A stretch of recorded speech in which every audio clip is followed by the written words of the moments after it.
Emily stood at the edge of the compound, rinsing millet in the clay bowl, her fingers moving through the grain with the rhythm of habit. The sky was soft with sunset, the kind that stretched the shadows long and laid warm gold on everything it touched. She could hear the goats murmuring behind the fence and the distant laughter of children playing near the old tree. Everything seemed ordinary, except for the silence inside her home. Themba hadn't come back yet. It was the third evening in a row he'd returned after dusk, his sandals dusty, his shirt smelling of firewood smoke and something else Emily couldn't quite place. When she greeted him, he gave a short nod, not even lifting his eyes from the ground.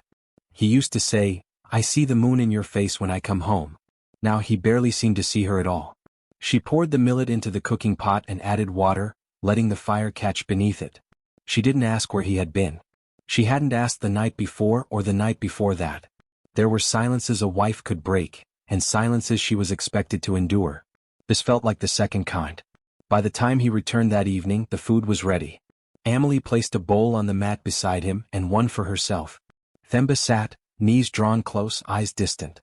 He spooned one bite, then another before setting the bowl aside. "You're not hungry?" she asked quietly. He shook his head. "Long day."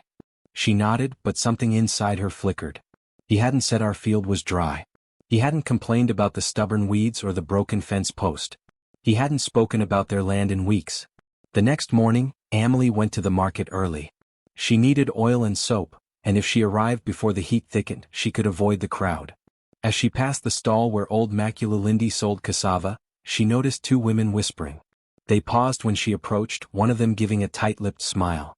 Emily picked up the soap, pretending not to notice. But as she turned to leave, a sentence caught her ear. "She's from beyond the ridge. Always comes near the maize fields when the sun lowers." Emily's hands tightened around the basket handle. She walked home slowly, letting the words fall behind her like shed leaves. She told herself it was village gossip, the kind that always floated when rains delayed or men grew bored. There was nothing to it. Themba had always been devoted. He had stood beside her when she miscarried, had worked 3 extra planting cycles to build her cooking hut. He had loved her once. That kind of love did not just evaporate. That afternoon, her friend Jabu came by with groundnuts and a quiet expression. They sat beneath the tree in the courtyard, shelling and talking about small things. The new teacher, the chief's sick goat, how fast the cassava was drying this season. After a while, Jabu set down her bowl. "Emily," she said gently, "you know you're like a sister to me." Emily nodded, her eyes on her hands. "There's a woman," Jabu continued. "Not from here. But she comes often. People say," she hesitated. "They say she's been seen near your farmland. With your husband." Emily didn't flinch. She kept shelling the nuts, one by one, her fingers steady. "People say many things," she replied. "I trust what I vowed. He is my husband. That means something." Jabu looked at her, the way you look at someone standing too close to a fire. But she said nothing more. That evening, Emily cooked fish stew, his favorite, adding the spices he liked, serving it just as she always had. She placed the bowl beside his mat and waited. Themba arrived late again. He didn't offer a greeting. He sat, took one bite, chewed slowly, then set his spoon down. Emily waited. He looked at her finally, but the gaze was not full. It was like watching someone look past a window. He seemed to struggle with the words. "Things will be different soon," he said. Emily stared at him, her heart tightening. "Different how?" she asked. He didn't answer. He stood and walked to the outer room, leaving the untouched bowl behind. Emily sat in the deepening dusk, the shadows creeping up the walls, listening to the silence that now lived in her home. She did not cry. She finished her own meal, washed the dishes, and sat alone in the dark. The millet in her belly turned to stone. The morning began with voices, muffled at first, then louder, urgent, too many for dawn. Emily stirred on her mat, rubbing sleep from her eyes as the hum of chatter pressed against the walls of her hut. She could hear movement outside, sandals scraping earth, the squeak of a wooden cart, someone laughing, a high, unfamiliar laugh that didn't belong to any of the village women she knew. She stood slowly, heart suddenly thudding, and wrapped her shawl around her shoulders. She opened the door and stepped into the light. The compound was full. Neighbors had gathered in a semicircle near the gate. Children peeked out from behind mothers' skirts. Some men stood silently, arms folded. Emily's cousin-in-law, Queasy, stood with his mouth drawn tight, not meeting her eyes. At the center of the commotion stood Themba. And beside him, radiant in a shimmering blue wrapper and headscarf, was a woman Amelie had never seen. The woman was young. Younger than Amelie by more than a few harvests, with high cheekbones and smooth, dark skin that shone like polished stone. Her bracelets clinked as she adjusted the strap of the traveling bag slung over one shoulder. Her eyes scanned the crowd but avoided Amelie completely. Themba cleared his throat. "This is my second wife," he announced, his voice clipped and cold. "Her name is Lindiwe. She will be staying here from today." The words sliced through the morning like a blade. Amelie stood in place, rooted, her breath caught in her throat. She didn't speak. Couldn't. The earth beneath her felt soft and unstable, like it might give way if she shifted her weight. Lindiwe gave a tight-lipped smile, the kind a stranger gives when asked to pass salt at a table where they don't belong. She kept her hands folded in front of her and didn't speak a word. The neighbors watched. Some looked at Amelie with wide, sympathetic eyes. Others whispered behind their hands, nudging each other. One woman muttered, "It's his right. No law forbids it." Another replied, "Yes, but rights without respect bring curses." Jaba stood just behind the crowd, her face pale. She started toward Amelie, but Amelie raised one hand slightly, a gesture too small to be a stop, too tired to be a plea. Jaba stayed back. Amelie turned and walked back inside. She sat down on the mat she'd slept on, knees pulled to her chest, staring at the wall. She didn't hear the rest. Not the neighbors drifting away. Not the laughter that followed. Not the sound of Lindiwe's belongings being carried into the outer hut. She just sat. The water pot stood full by the door. The firewood pile untouched. It could have been any other morning, but it wasn't. By midday she moved. She cleaned the spilled groundnut shells from the floor. She cooked a simple porridge. She didn't ask how many mouths she was cooking for. Themba never came in to speak with her. Lindiwe didn't appear at the doorway. The compound felt stretched, like cloth pulled too tight over something broken. That evening, Amelie ate her food alone while the sun dipped behind the hills. The compound was still. Night arrived slowly. She laid out a fresh mat, set her wrapper near her pillow and waited.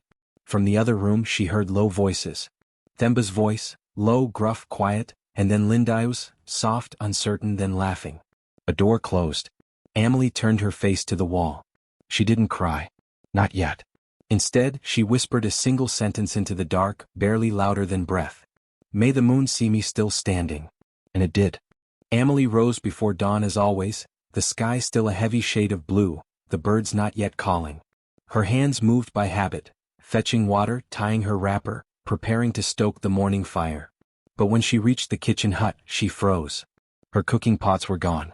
Not misplaced. Gone. Only the old, dented one, the one with the broken handle, remained on the edge of the hearth. The rest, the good ones her mother had gifted at her wedding, were nowhere in sight. She searched quietly, checking under the bench, the side shelves behind the stacked firewood. Nothing. A strange silence filled her ears. She turned and walked slowly to the storehouse. Inside, the millet sack was tied differently, neatly, the knot facing forward, not the way she did it. The basket she used for herbs was gone. So were her palm oil bottles. Everything still there belonged to the house, but none of it was arranged in her way. It smelled like someone else had swept through it, new perfume, unfamiliar order. Back at the compound, a line of laundry had already been strung across the courtyard. Amelie stared at the wrappers flapping in the wind, one of them pale orange with blue stitching.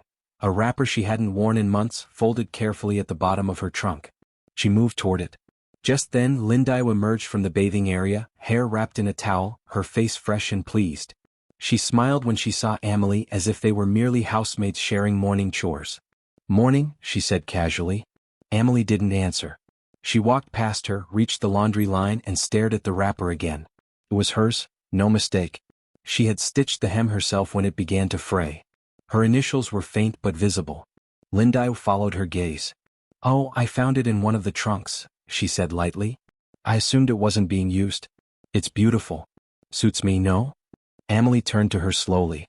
Her eyes held no anger, just the weight of realization. The silence between them stretched long enough for the wind to twist the wrapper once more. She turned and walked away. Later that evening Themba returned. He moved past her as she pounded cassava by the side of the hut. "The cooking pots are gone," she said calmly, not looking up. He didn't stop walking. "They're being used." "They were mine," she added. He stopped finally. "You're still part of this home," he said flatly. "You'll have to get used to the changes." Without a word, he turned. His face looked tired or maybe just indifferent. Enough with the questions. Just get used to it. Then he disappeared into the outer hut. That night, after Lindi's laughter faded into the walls and Themba's footsteps settled, Amelie walked to the fire pit. She brought with her a bundle wrapped in brown cloth. Inside was her wedding shawl, the golden one embroidered by her aunties, the one she'd worn as she walked into this compound as a bride. She sat quietly, laying it in the fire pit like an offering. The moon above was half full. The stars blinked slowly as if unsure of their own light. Amelie struck the match. The shawl caught flame gently, curling inwards, its embroidery sparking before fading to ash. She watched without blinking, without tears. When the fire died to embers, she whispered, "Let what must end, end cleanly." Then she stood and walked past the sleeping compound to the old tree near the back fence. She laid a mat there, beneath the branches, and stretched herself on the cool ground. For the first time in weeks, she slept without dreams. The sun was already high when Amelie reached the village well, her calabash balanced on her hip. The morning breeze had turned sharp with dry dust, and the path underfoot cracked like old clay pots. A line of women waited in loose chatter, their pots lined along the stones, each conversation punctuated with laughter or gentle complaints about husbands, weather, or the price of cassava. Amelie greeted them with a nod, her presence quiet but steady. She stepped into line without taking up space, as if she belonged but no longer expected to be noticed. But she was noticed. Lindi was already there, wrapped in a vibrant wrapper too bright for morning chores, golden bangles jingling at her wrist as she dipped water gracefully. Her smile widened when she saw Amelie, and something changed in the air. The chatter quieted. One woman looked away. Another adjusted her scarf, suddenly focused on her feet. Lindi turned fully, calabash resting on her hip like a crown. "Well, look who joins us," she said, her voice smooth but loud enough to carry. The first wife herself. Amelie's eyes met hers briefly, then dropped back to the well. "You should be grateful," Lindi added with a laugh. "I gave you peace. No more wife duties. Just sleep under your tree and breathe, eh?" There was a pause, small but thick. The words hung in the air like sour smoke. Someone gasped. Another woman murmured, "I Lindi?" Amelie didn't flinch. She stepped forward quietly to fill her pot. The water rippled softly as she lowered the calabash. "Nothing to say?" Lindi pressed, cocking her head. "Not even a thank you?" Still, Amelie said nothing. As she lifted her pot from the well, a small girl nearby tripped over the edge of the stone ring. Her calabash toppled and rolled into the dirt. The child blinked, lower lip trembling. Before anyone else could move, Amelie stepped over, knelt, and retrieved the pot. She brushed it clean with the edge of her wrapper and returned it to the girl. The child whispered, "Thank you, Mama," eyes wide with quiet reverence. Amelie smiled, only slightly, and walked away without a word to Lindi. The other women watched her go, eyes following her slow, graceful exit. Later, as Amelie passed beneath the market awning, a firm but gentle hand touched her elbow. It was Makulu Noni, the oldest midwife in the village, her eyes sharp even with age, her back curved like an old bow. "Walk with me," she said. They stepped into the shade of her hut, where a pot of herbs boiled and birds pecked at scattered grain. "I heard," Noni said softly. "And I saw." Amelie nodded once. "Words like those," the old woman said, "they're meant to pull you down into the mud. If you respond, you sink. If you rage, they dance." Amelie looked at her, listening. "Let silence be your hammer," Noni continued. "Use it wisely. Not every insult deserves your breath." They stood in silence together, the fire cracking gently between them. That evening, Amelie returned to the compound just as the sun sank behind the hills. She didn't go straight to the kitchen or the tree or the storehouse. She sat near the fence and watched the chickens for a while, then lit a small fire and warmed water. She didn't speak to Themba, though he passed by twice, pausing as if he might say something. "You didn't?" The next morning, before the first rooster called and the sky was still gray with dew, Amelie rose from her mat beneath the tree. She tied her wrapper tightly, gathered her tools, and walked out of the compound without a word. She began tending to the fallow edge of the widow's land, the one no one touched. A patch of forgotten earth. If her husband had given her silence, she would fill it with work. If her place in the house had been taken, she would claim the ground. And if her voice had been stolen, then her actions would be louder than thunder. Amelie, the first wife, did not answer Lindi that day. But the whole village would come to hear her anyway. The plot had long been forgotten. It sat at the edge of the village near the termite mounds, its soil dry, its fence collapsed, its silence broken only by the hiss of wind weaving through weeds. No one worked it anymore. Not since the widow who once owned it died alone, her body discovered days too late, her name whispered only in pity or superstition.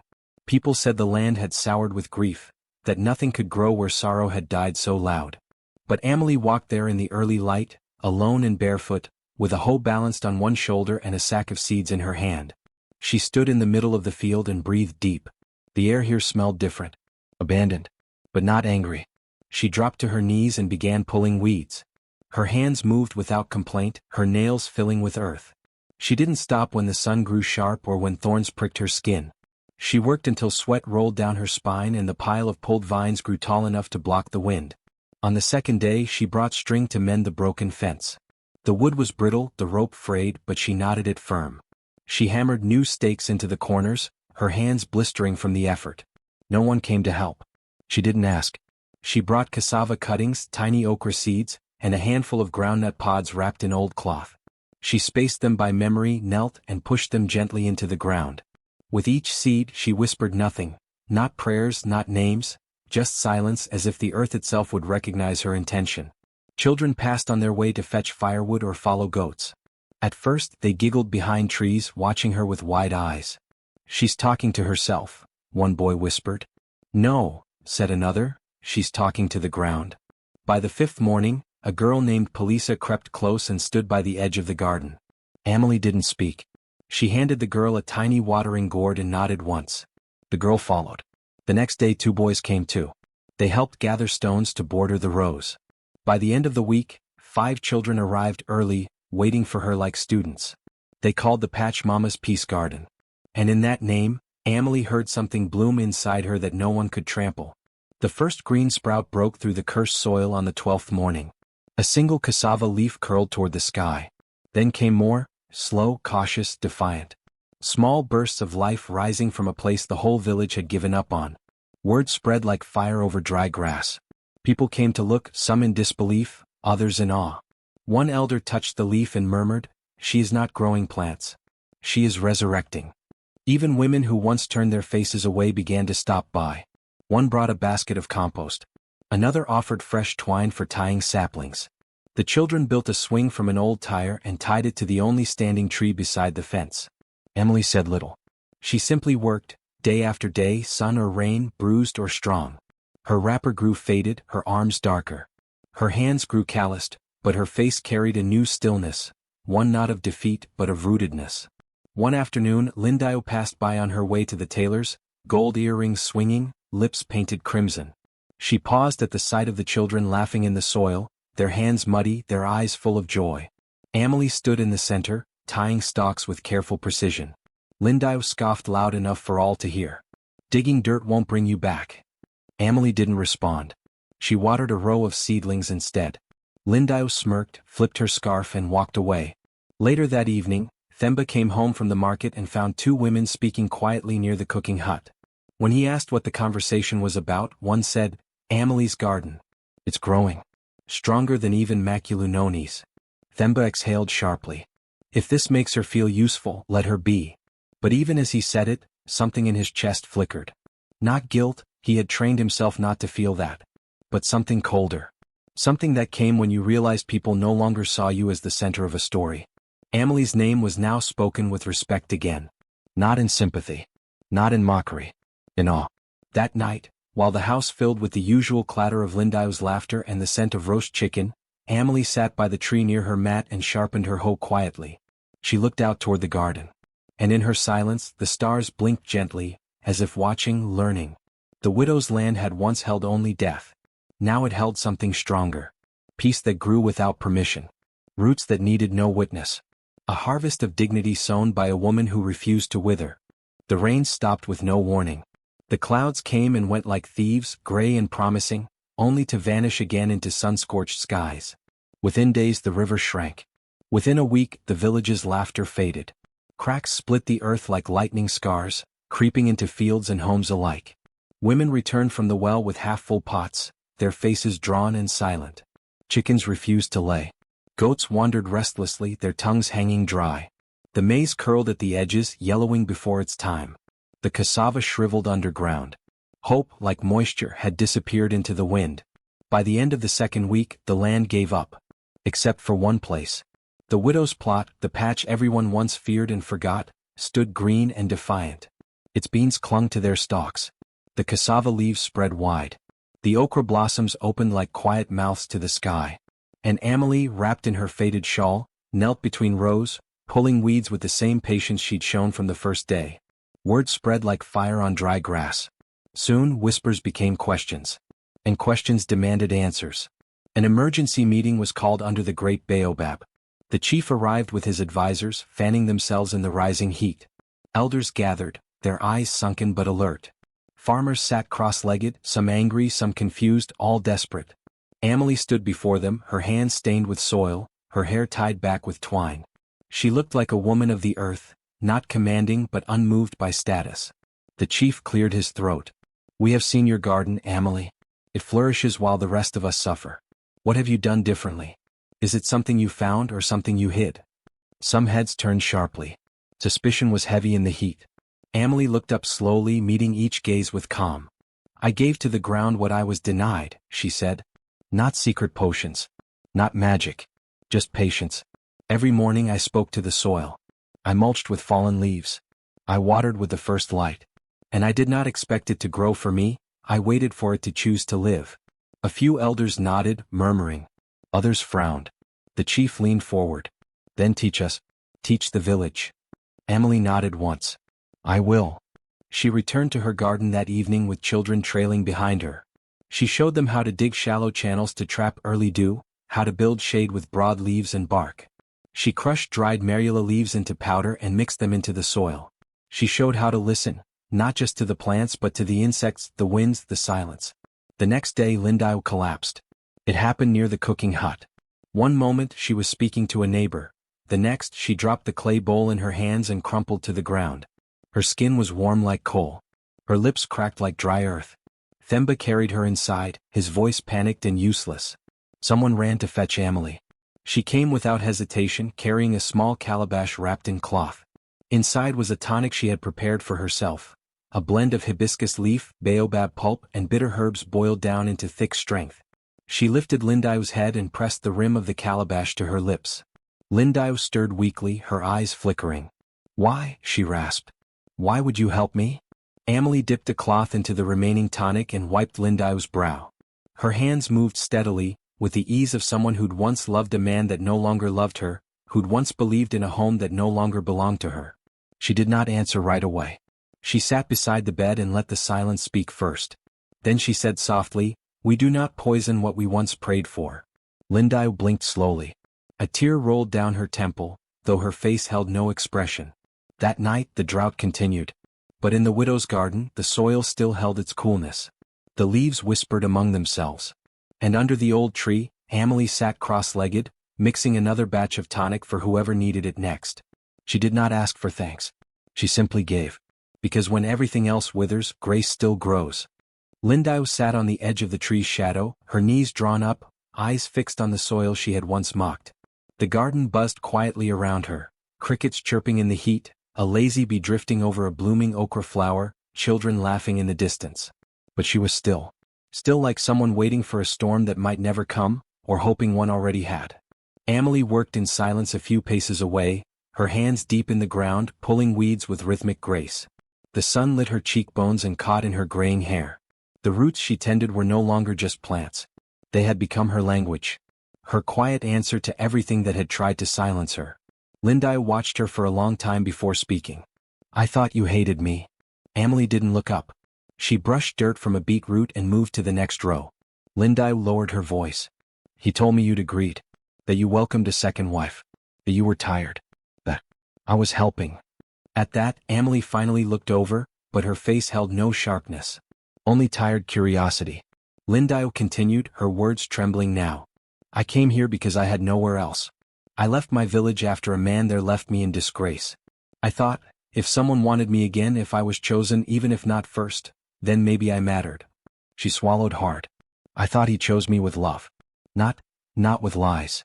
Amelie rose slowly, dusted off her hands and walked toward her. She knelt beside her, not above her, not in front, but beside. She reached into the pouch at her hip and drew out a small object, wrapped in a fold of cloth the color of old fire. She opened it to reveal a necklace, a delicate piece of twine strung through clay beads, each one hand-shaped, imperfect. A single small pendant at the center bore a faint print of woven fabric, almost ghost-like in its imprint. "I made this," Amelie said softly, "from the ashes of my wedding shawl. The one I burned." Lindau blinked, stunned. Amelie placed it gently into her open hands.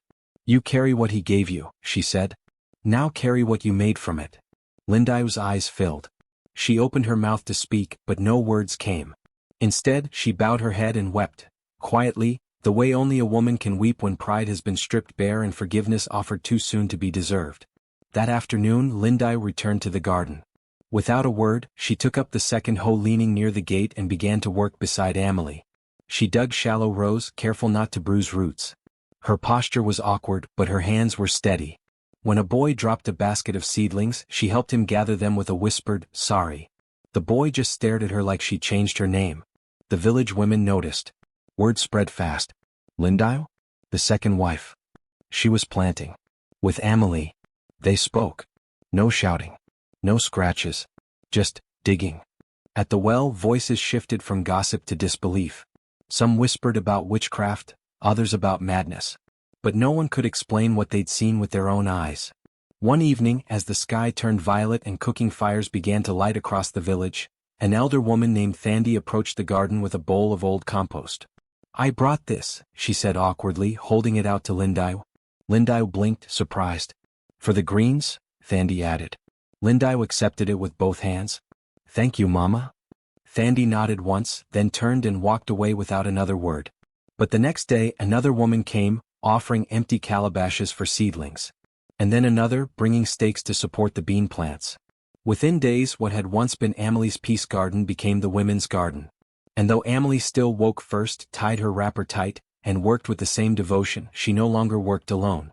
One morning Lindau stood beside her as they lifted a row of cassava. Their arms brushed. They didn't speak, but they shared a look, one that held the weight of what had passed and the wonder of what might now grow. A kind of kinship, not written by vows or men or tradition, but by the soil. That evening, as the sun bled into the sky, Lindau sat under the old tree. Around her neck, the clay necklace swayed gently in the breeze. And for the first time since arriving she hummed, not a song of seduction, not a tune to lure attention, but a lullaby of earth and forgiveness, of what is broken and planted again. In the hush of twilight, the garden exhaled. Themba collapsed 3 days after the first hard winds of the season arrived. The dust had been thick in the air, dry and coppery, swirling into nostrils and throats like punishment. That morning, he had staggered from the storehouse, clutching his chest as if the heat had reached inside him. By afternoon he was too weak to speak. Lindau sat by his side, her hands fluttering over his body, unsure where to begin. She tried wiping his face with a damp cloth. She tried feeding him pap, but he turned his head away. She tried calling the herbalist from 2 compounds away, but the woman only shook her head gently and said, "There is another who knows what he needs." He did not ask for Lindau. Not for the chief. Not for his brother or his son. He called only one name over and over, in a cracked whisper that barely moved the air, "Amelie." Lindau hesitated. Then she went to the garden. Amelie was tying up a patch of tomato stalks when she arrived. Her sleeves were rolled to her elbows and sweat glistened across her neck. She didn't turn when Lindau called her name. But she listened. "It's Themba," Lindau said. "He's not eating. He burns and mumbles. He asks for you." Amelie finished tying the last stalk. Then she wiped her hands slowly and followed without a word. Inside the hut, the smell of sickness was thick, sour cloth, stale breath, heat pressed into walls. Themba lay on the mat, eyes closed, sweat dripping from his brow. His chest rose and fell shallowly. Amelie knelt beside him and touched his forehead. Her fingers moved to his wrist, counting quietly. She reached into the pouch at her hip and pulled out a small bundle of herbs wrapped in faded linen. "Boil water," she told Lindau without looking at her. Lindau moved quickly, relieved to have something to do. Amelie crushed the herbs, roasted wild basil, dried guava leaves and twisted marula bark, mixing them into a paste. She layered it across strips of cloth and wrapped them around his ankles, his wrists and his temples. She tilted his head gently and spooned broth into his mouth, drop by drop, pausing each time to let him swallow. She stayed at his side the whole night, changing the wraps as they soaked through with heat and sweat. She wiped his face without a flinch, held his hand when he moaned in confusion, and whispered nothing but quiet sounds, like wind moving through tall grass. Lindy sat in the corner, knees drawn in, watching. Sometime after midnight, Themba's eyes flickered open. His gaze was hazy, but when it settled on her, it steadied. His lips moved. "Do you hate me?" he asked, voice faint as smoke. Emily looked at him a long while. Her hands never stopped working. "I outgrew the part of me that could," she replied. Her voice was neither angry nor forgiving. It was simply true. Themba closed his eyes again. His breathing steadied. At dawn the fever broke. He woke to birdsong and the coolness of fresh cloth on his forehead. The pain in his limbs was still there but dulled. His skin no longer burned. Emily stood at the doorway, arms crossed, looking out at the sky. She didn't turn when he stirred. She only said, "The heat is lifting." Lindy stirred in her corner, waking with a jolt. Emily gathered her herbs, her calabash, and stood to leave. She did not say goodbye. She did not ask for thanks. And Themba, for once, had the wisdom not to call her back. The air shimmered with song and spice. Fires crackled near the center of the village where rows of mats had been laid out, covered in woven baskets filled with maize, cassava, wild greens, and round calabashes of porridge. The harvest had come late, but it had come. And not from the usual fields or the chief's land. No, this year's bounty had bloomed from what the village once called cursed, the widow's plot. Now they called it something else. The people gathered in bright wrappers and beads, their faces painted in celebration. Drummers struck rhythms that pulled children into dance. Women ululated and men clapped and stomped. Laughter flowed like river water, the first true laughter in weeks. At the front of it all stood the chief, his red sash catching sunlight, a ceremonial gourd in his hand. Behind him stood the village elders and before him Emily. She wore a simple wrapper the color of earth after rain. Her hair was tied back in a single braid. She had not painted her face or worn beads. Still, all eyes were drawn to her. The chief lifted the gourd high. "This year," he began, "we thank the one who fed us not with wealth but with patience. Who gave the land what it needed, and asked for nothing in return." He turned and motioned toward the field just visible beyond the huts. A wide sign carved in wood had been staked in the ground. "Seed of Grace." That was now its name. The crowd cheered. "Emily," the chief said, lowering his voice with reverence. "Teacher. Grower. Restorer. We honor you." She bowed slightly, her hands clasped. The wind stirred gently around her, as if even the sky paused to listen. To the side, Lindy was placing calabashes into rows, handing them out one by one. Her wrapper was plain, her hair wrapped in a modest scarf. Two women who had once ignored her now nodded politely as they took their food. One even smiled. Lindy blinked, taken aback, then nodded in return. She didn't try to insert herself into the center of the celebration. She kept her place, humble, useful. And that was enough. Themba walked behind Emily, not beside her. His steps were slow, his frame smaller than it had once seemed. Once he had been the man whose presence filled the compound. Now he was the man who lingered quietly, uncertain of his place. He didn't speak, didn't try to take credit. He simply followed. Emily noticed but didn't turn. She no longer reacted to his nearness like a bruise being pressed. It was just another shadow on the ground. As the children danced and food was passed from hand to hand, one girl in a yellow dress tugged at Emily's wrapper. "Teacher Emily," she said brightly, "will the garden grow tomatoes next moon?" The name startled her. She looked down. "Teacher?" she asked. The girl giggled. "That's what Maculunoni said. You're the one who taught the ground to smile again." Emily's lips curved, faint but true. She bent and whispered something in the girl's ear. The child gasped, laughed, and ran off to tell the others. More children came after that. They brought her gifts: a carved spoon, a small bracelet made from baobab seeds, a drawing etched into soft bark showing a stick woman beside a blooming plant. It was crude but recognizable. That was how the story changed. No one spoke any more of the betrayal, the shouting, the humiliation, the tears. That tale had ended. The one they told now was about what came after. The woman who grew food from sorrow, who restored not just soil but dignity. The one who turned silence into instruction and patience into nourishment. Themba watched her receive each small offering with grace, his hands hanging limp at his sides. He didn't try to touch her. Didn't try to stand taller. He watched like a man seeing something rare bloom and realizing it had never belonged to him. The sun dipped low and the drums faded. Children fell asleep in laps, calabashes emptied and the wind picked up again. In the quiet that followed the music, a young boy asked, "Can Amelie teach me to grow like her?" An elder woman nearby answered softly, "Child, you only have to watch her." And in that sentence, the village's memory turned. Amelie, the scorned wife, had become the village's seed-bearer. Not a victim. A root. 1 year later, the compound that once echoed with silent meals and the tension of unspoken wounds now brimmed with laughter, rustling leaves, and the scraping of hoes across soft earth. Where division had once lived, a new kind of family had taken root, one not bound by vows or names, but by shared work, healing, and quiet strength. Amelie stood beneath the neem tree, watching a line of women bend low in the garden rows. They wore mismatched wrappers, their sleeves rolled up, hair tied with practicality. Some were young, barely out of girlhood.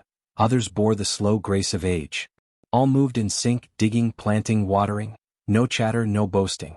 Only breath and rhythm and patience. This was the women's cooperative now, Iswi Lelamile, the voice that grows. It wasn't just a garden anymore. It was a school. A sanctuary.